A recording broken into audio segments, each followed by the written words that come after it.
नमस्कार नीमच, आप जुड़ चुके हैं मालवा फर्स्ट न्यूज़ चैनल से और मैं हूं आपके साथ धीरज नायक। आज हम पहुंचे हैं नीमच के स्थानीय दशहरा मैदान में। यहां पर जो है आप मेरे पीछे देख सकते हैं टेंट सजा हुआ है और ये टेंट इसलिए सजा हुआ है क्योंकि यहां पर जो कांग्रेस के प्रदेश अध्यक्ष पूर्व मुख्यमंत्री कमलनाथ जो यहाँ नीमच का दौरा है उनका, और यहाँ पर जो बड़ी एक आम सभा होने जा रही है वो करेंगे कमलनाथ जी, और यहाँ पर उनका दौरा 1 सितंबर को होने जा रहा है। और ये जो तैयारियाँ चल रही है जोरों पर चल रही है, और आप देख सकते हैं, मेरे कैमरामैन से बोलूँगा कि पीछे दिखाइए किस प्रकार की जो तैयारियाँ चल रही है और बड़ी आम सभा को संबोधित करने वाले। और आज हमारे साथ जुड़ चुके हैं उमराव सिंह जी गुज्जर, जो भारतीय कांग्रेस कमेटी के सदस्य हैं। उनसे हम चर्चा करेंगे इस विषय में, किस प्रकार का जो है कमलनाथ जी का दौरा है और क्या क्या यहाँ पर कार्यक्रम होने वाला है और कैसे उनकी जो रोड शो होगा और कहाँ से कहाँ तक वो रोड शो करेंगे। जी भाई साहब बताइए, जो कमलनाथ जी का दौरा है 1 सितंबर को, वो यहाँ पर नीमच में एक बड़ी आम सभा को संबोधित करेंगे, और किस प्रकार का उनका दौरा है और कहाँ से उनका रोड शो होगा, किस प्रकार पूरा कार्यक्रम होगा। 1 सितंबर को यहाँ पर नीमच में माननीय कमलनाथ जी पधार रहे हैं।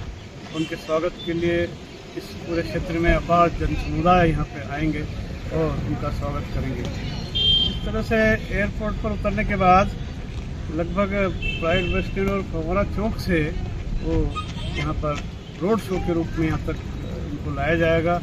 और चूँकि इस क्षेत्र में 18 साल से भारतीय जनता पार्टी की सरकार रही है और उनकी नाकामियों के कारण इस क्षेत्र में इतना उत्साह है कि कमलनाथ जी की सरकार शीघ्र ही बनाए। और इस तरह से 15 महीने की कमलनाथ जी की सरकार ने हर वर्ग के लिए काम किया, लेकिन 18 साल से नहीं कर पाए। अब ये देखो कि नीमच में ये हटखेड़ा से लगा के डुंगलावदा 4 लेन नहीं बना पाया 18 साल में। अवैध कॉलोनियों को वैध करने के लिए लगभग 4 चुनाव से जनता से वादे कर रहे हैं, लेकिन चुनाव के समय में वादा करके वापस भूल जाते हैं, वापस कोई काम शुरू नहीं होता। हिंगोरिया और स्टेशन के पास जो ब्रिज बननी थी, इस ब्रिज के संबंध में भी खूब आश्वासन जनता को दिए, लेकिन कहीं काम शुरू नहीं हो पाया।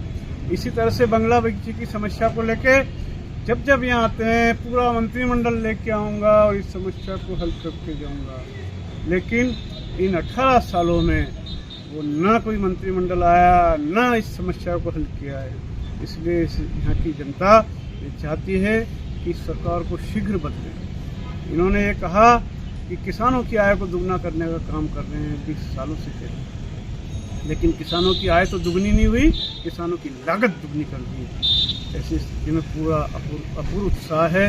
कमलनाथ जी जब 15 महीने रहे, बिना सर्वे के उनने मुआवजा दिया, लोगों को बीमे का लाभ भी मिला, किसानों को आधे रेट में बिजली के जो है किसानों की सिंचाई के लिए बिजली मिली, 100 यूनिट 100 रुपये में मिला, और पेंशन भी डबल कर दी। इस प्रदेश के अंदर गौशालाएं खोली। ऐसे बहुत सारे अनगिनत काम किए हैं, जिसके कारण कमलनाथ जी को सुनने के लिए अपार उत्साह है, और चुनाव होते से ही लोग उनको मुख्यमंत्री के रूप में देखना चाहते हैं। बस अब देखा जाए कमलनाथ जी जो यहाँ पर आ रहे हैं, उनका दौरा है, कितनी संख्या में लोग यहाँ पे पधारेंगे? जो उत्साह है लोगों में आने का, उस हिसाब से ऐसा लगता है कि 25 से 30 हजार लोग यहाँ पर कमलनाथ जी की सभा को सुनने आएंगे, और ऐतिहासिक सभा होगी।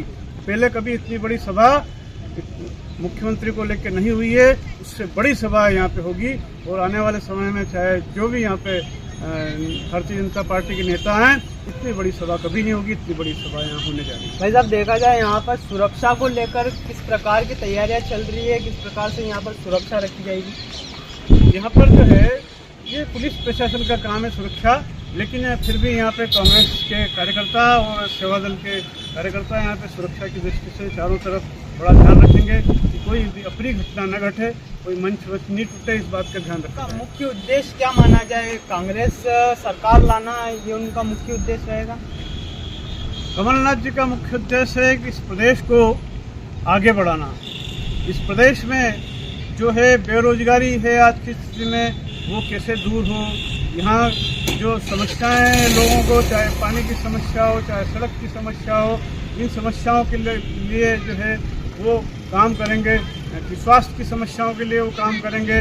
उन्होंने यहाँ पे जिस तरह से मेडिकल कॉलेज दिया है, और 15 महीने की सरकार में जो 18 साल की भारतीय जनता पार्टी की सरकार नहीं करा पाई। ऐसे उनकी योजना ऐसी है कि किसानों को, गरीबों को, सब वर्गों को लाभ मिले। उन्होंने जैसे शुद्ध के खिलाफ युद्ध लड़ा और शुद्ध चीज़ें लोगों को उपलब्ध हुई, इस तरह की अनेकों जो है सौगातें इस क्षेत्र में वो देने के लिए तत्पर हैं। मुख्यमंत्री बनने के बाद इस क्षेत्र में निश्चित रूप से लोगों का भला होगा और लोगों में इस बात का उत्साह है।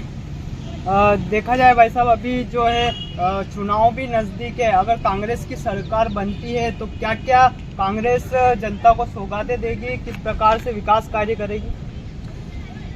देखो, यहाँ पे सभी वर्ग परेशान है और विशेषकर किसान वर्ग और उसके बाद मजदूर परेशान है, व्यापारी परेशान है, पिछड़ा वर्ग परेशान है और शहर की भी बहुत सारी समस्याएं हैं। यहाँ पे ब्रिज नहीं है, यहाँ पे 4 लेन नहीं बनी है, ये यहाँ पे किसानों को उचित मूल्य नहीं मिल रहा है। तो ऐसी बहुत सारी समस्याएं हैं जिनको कमलनाथ जी की सरकार बनने के बाद दूर किया जाना है। अभी हाल ही में जावद विधानसभा से जो भाजपा के कार्यकर्ता थे, जो पूर्व में भी कांग्रेस के रहे हैं और अभी फिलहाल वापस कांग्रेस में आए, तो इससे जो है दावेदार वहाँ जावद में भी 4 है, मतलब ज़्यादा संख्या बढ़ गई है दावेदारों की। तो उससे कुछ फर्क पड़ेगा कांग्रेस पर? नहीं, कांग्रेस को उनके आने से बड़ा लाभ होगा और इससे जो है कार्यकर्ताओं में बड़ा उत्साह है कि कांग्रेस की सरकार आगे बनेगी और उससे कांग्रेस जीतेगी। पूर्व में देखा जाए भाई साहब, आपको मनासा से टिकट मिला था और इस बार भी आपकी अधिकतर तैयारियां मनासा से है, तो चुनाव लड़ने का आपका रहेगा? ये तो हाईकमान तय करेगा चुनाव कहाँ से लड़ना है।